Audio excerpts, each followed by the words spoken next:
할렐루야. 오늘도 성령의 인도하심 가운데 민감하게 반응하시며 말씀의 순종함을 통해 하나님의 뜻이 우리의 삶 속에서도 이루어지는 귀한 은혜가 있기를 바랍니다. 오늘은 사도행전 11장서부터 20장까지의 말씀을 읽습니다. 베드로가 이방인 가운데 있었던 성령의 역사에 대해 예루살렘 교회에 보고하는 내용으로 11장 말씀이 시작되어집니다. 12장에서는 헤롯의 박해로 야고보의 순교와 베드로의 투옥에 대한 말씀이 나오고 13장서부터 15장까지는 사도 바울의 1차 전도 여행의 이야기가 16장서부터 18장까지는 사도 바울의 2차 전도 여행이 나오고 19장서부터 21장까지는 3차 전도 여행의 이야기들이 나오게 됩니다. 그 중에서 오늘은 사도행전 16장과 17장의 말씀을 통해서 우리가 함께 은혜를 나누겠습니다. 바울이 2차 전도 여행을 떠나면서 바나바와 헤어지고 디모데를 데리고 계획대로 선교의 여정을 이어갑니다. 그러는 와중에 사도 바울이 계획이 수정되는 사건이 발생합니다.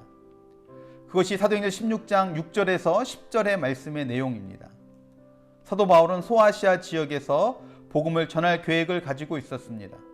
그러나 6절의 말씀처럼 비두니아로 가고자 했지만 예수의 영이 허락하지 않았다라고 말씀하죠. 우리의 신앙의 여정도 이와 같아야 될 줄로 믿습니다. 우리가 나름대로 계획을 세우고 결단을 하고 무언가를 열심히 해보려고 하지만 진짜 중요한 것은 내 생각과 내 계획이 이루어지는 것이 아니라 바로 하나님의 뜻이, 하나님의 계획이 우리 삶 가운데 이루어지는 것인 줄로 믿습니다. 9절 말씀에 보면 환상 가운데 마게도냐로 건너와 우리를 도우라 하는 환상을 보게 됩니다. 그리고 이것을 10절 말씀에 보면 하나님께서 그들을 복음을 전하라고 부르신 것으로 인정하고 소아시아 지역이 아닌 오늘날 유럽 지역으로 선교의 방향을 바꾸게 됩니다. 사도 바울이 선교 계획을 세울 때 나름대로 기도하면서 묵상하면서 심사숙고 끝에 결정했을 것입니다. 하지만 바울은 자신의 고집을 피우지 않고 자신의 생각을 우기지 아니하고 오히려 절제하고 자신의 뜻과 계획은 내려놓고 주님의 인도하심을 따르기로 결단합니다. 어쩌면 두 마음이 속에서 치열하게 부딪혔을 수도 있습니다. 하지만 결국 바울은 주님의 인도하심을 받아 주님의 일을 더욱더 힘있고 능력 있게 감당한 줄로 믿습니다. 바라기는 우리가 바울처럼 주님의 인도하심에 민감하게 반응하고 확실히 구별할 수 있는 능력이 있기를 축복합니다. 그래서 오늘 하루도 우리가 기도하며 하나님의 뜻을 구하고 은혜를 구하는 마음으로 살아가지만 순간순간 우리의 생각과 계획이 아닌 주님의 뜻대로 우리에게 말씀하시고 또 인도하실 때 온전히 순종함을 통해 주님의 뜻을 성취해가는 귀하고 복된 날이 되시기를 주님의 이름으로 축원합니다. 이렇게 2차 전도 여행을 떠나면서 바나바와의 다툼이 있었지만 그래도 성령의 인도하심을 받아 아시아가 아닌 마게도냐 지역으로 전도 여행을 전면 수정해서 떠나게 됩니다. 그렇게 도달한 첫 번째 지역은 바로 빌립보였습니다. 빌립보에서 자주장사 루디아를 만나게 되고 또한 점치는 귀신 들린 여종을 고치고 그것 때문에 옥에 갇히게 되지만 결국 이 일을 통해 간수장과 그 가정이 구원을 받게 되고 빌립보 지역에 교회가 세워지게 됩니다. 그리고 17장에 와서는 지역을 옮겨 데살로니가로 또 옮겨서 베레아로 또 옮겨서 오늘날의 아테네로 그렇게 여행하며 복음을 전하는 것을 보게 됩니다.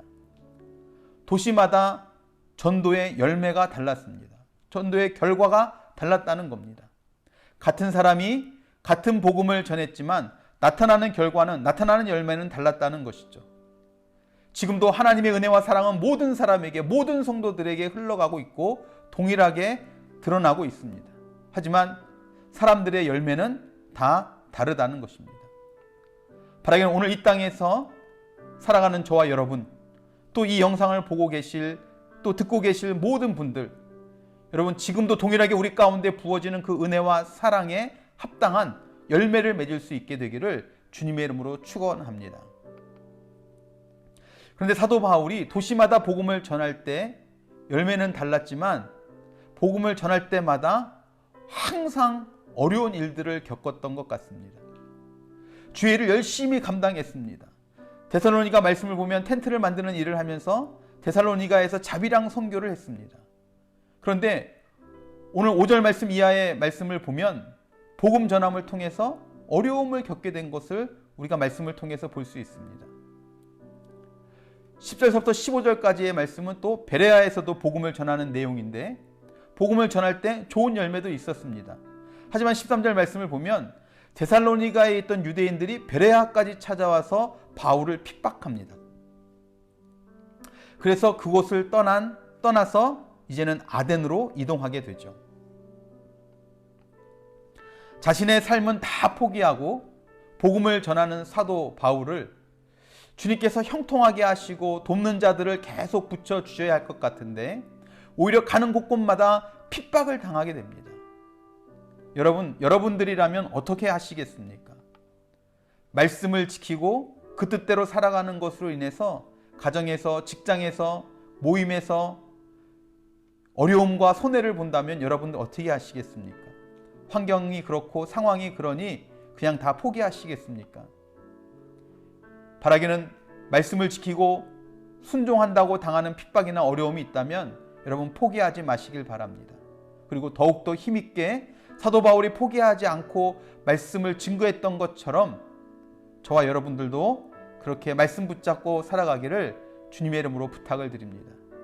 그럴 때 우리의 상급이 더 많고 클 줄로 믿습니다. 상황과 환경 때문에 우리의 신앙을 포기하거나 우리의 신앙 가운데 타협하지 않고 오히려 말씀대로 승리하는, 그래서 사도 바울처럼 능력 있는 주의 종으로 쓰임받는 저와 여러분들이 되시기를 주님의 이름으로 축원합니다. 기도하시겠습니다. 사랑과 은혜가 풍성하신 주님, 우리 사도행전의 주의 복음의 증거들을 보며 또 주의 복음을 증거했던 많은 신앙의 선배들을 보며 우리의 삶을 다시 한번 돌아봅니다. 하나님, 우리가 어떤 상황, 어떤 환경 가운데 있다 할지라도 주의 복음을 증거하고 하나님 말씀대로 살아가는 믿음의 사람들이 다 될 수 있도록 우리들 가운데 역사하여 주시옵소서. 주님, 우린 연약합니다. 하나님, 우리가 그렇게 살아갈 힘이 나에겐 없습니다.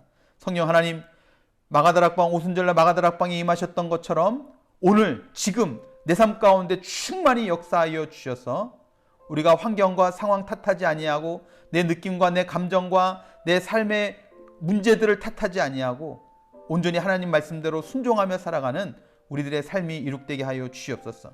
오늘 하루의 삶을 온전히 주님 앞에 의탁합니다.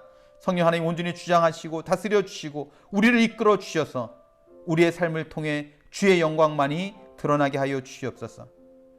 그렇게 우리 가운데 함께 하실 주님을 찬양하고 기대하며 사랑이 많으신 예수 그리스도의 이름으로 간절히 기도드렸사옵나이다. 아멘. 아멘. 할렐루야. 여러분, 신앙을 지키고 말씀대로 살 때 많은 힘듦과 어려움이 있다고 해도 포기하지 않고 타협하지 않고 주님의 인도하심 따라 주의 뜻을 이루어가는 복된 날이 되시기를 바랍니다. 그렇게 살아가실 여러분 한 분 한 분 주님의 이름으로 사랑하고 축복하고 또 감사합니다.